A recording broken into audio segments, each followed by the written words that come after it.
Kiki Kannon here again with Kannon Studios. In today's video, I am going to be showing you guys the build process that I did to create this sword based on Breath of the Wild's Scimitar of the Seven. And I'm excited to share the process with you guys. This is going to be part one. So here is the sword as far as where I am with it right now. Don't mind the quote unquote ugly phase. I am just smoothing it out with some sanding just to get a close up of what it looks like.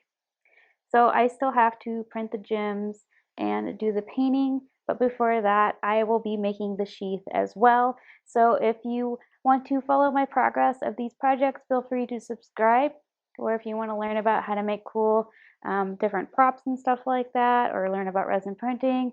So thank you all for joining me again today. I really appreciate it, and I've been appreciating the support I've been getting here on YouTube.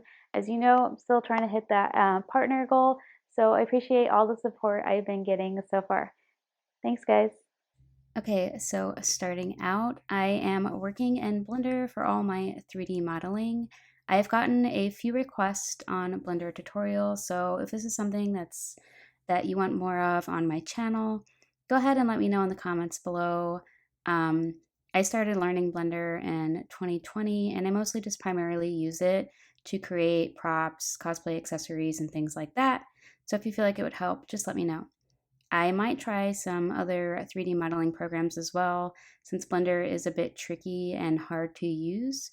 But I do think it has some useful tools and some useful ways to make things. So I'm glad that I learned it, even though it was a bit tricky. But now that my 3D model is done, I printed this on my Elegoo Jupiter using my custom Cytec mixture, where I mix just 50% fast and 50% blue, which I have a video on as well. So this is probably one of the largest prints I've printed, as well as the Mandalorian helmet as well was also fairly big for the Jupiter printer. And I'm using the Wham Bam flex plate here, and I also have videos on how to install the flex plate if you're interested. I definitely recommend using a flex plate just to keep your build plate protected and safe, because if it does get damaged, nicked, or anything like that, that is going to affect your prints. So it's worth the money in my opinion, and it's also super easy to get your prints off, as mine just kind of just slid off, as you can see. And so I decided to remove the supports first for this particular piece, just because I don't really need the extra support before curing.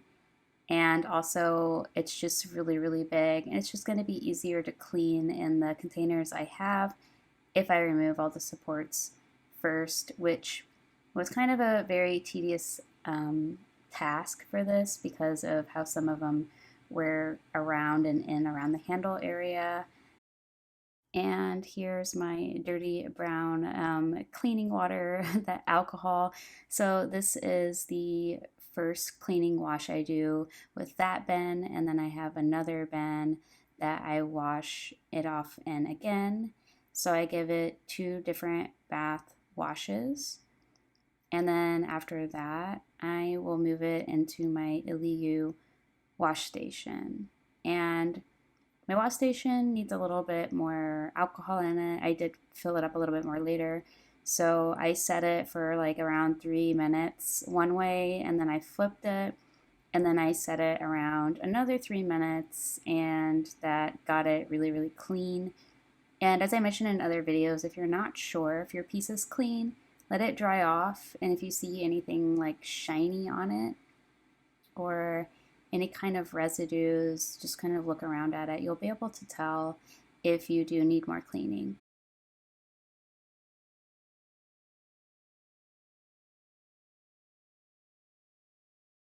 So here is the handle, and so far it's looking really good. There was like a few minor things of how it didn't print perfectly, but I'm just going to fix it in post.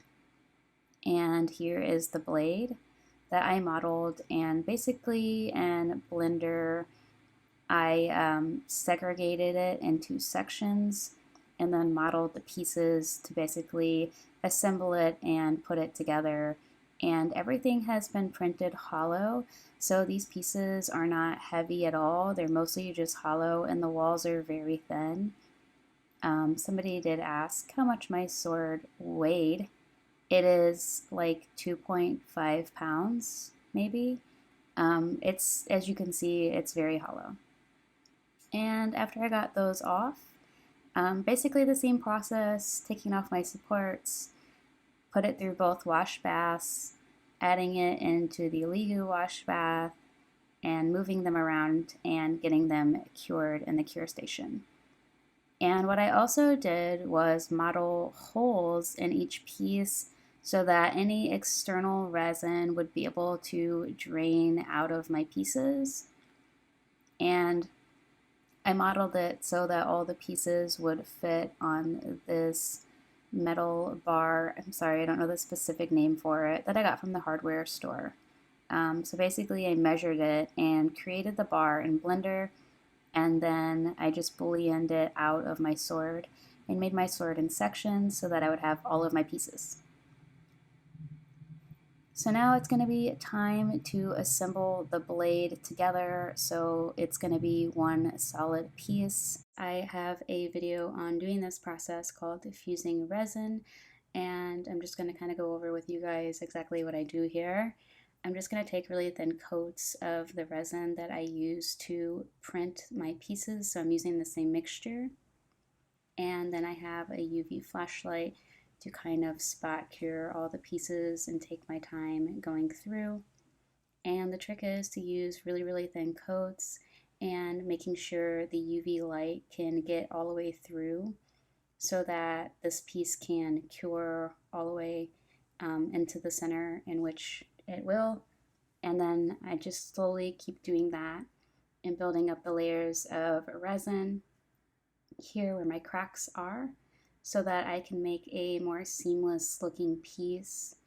I find using resin to be better than using other materials or fillers personally, but this is just what I like to do. Feel free to come up with your methods that you want to use, or feel free to share in the comments below different ways that you've fused resin pieces together.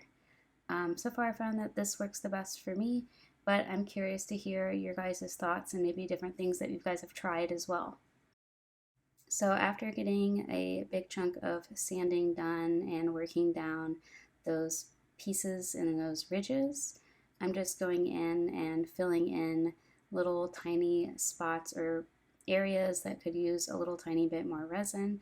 And then I'm going to go back to sanding and just kind of continue this process until I'm happy with the overall look of my blade. So here's what my blade looks like now. I'm just having to hold it because these pieces aren't attached together yet, but it is not heavy at all. It weighs like 2.5 pounds, so it's very light since most of it is hollow. And I'm excited to finish this up, so please check out part 2 for the continuation of working on my Breath of the Wild sword. Thanks, guys!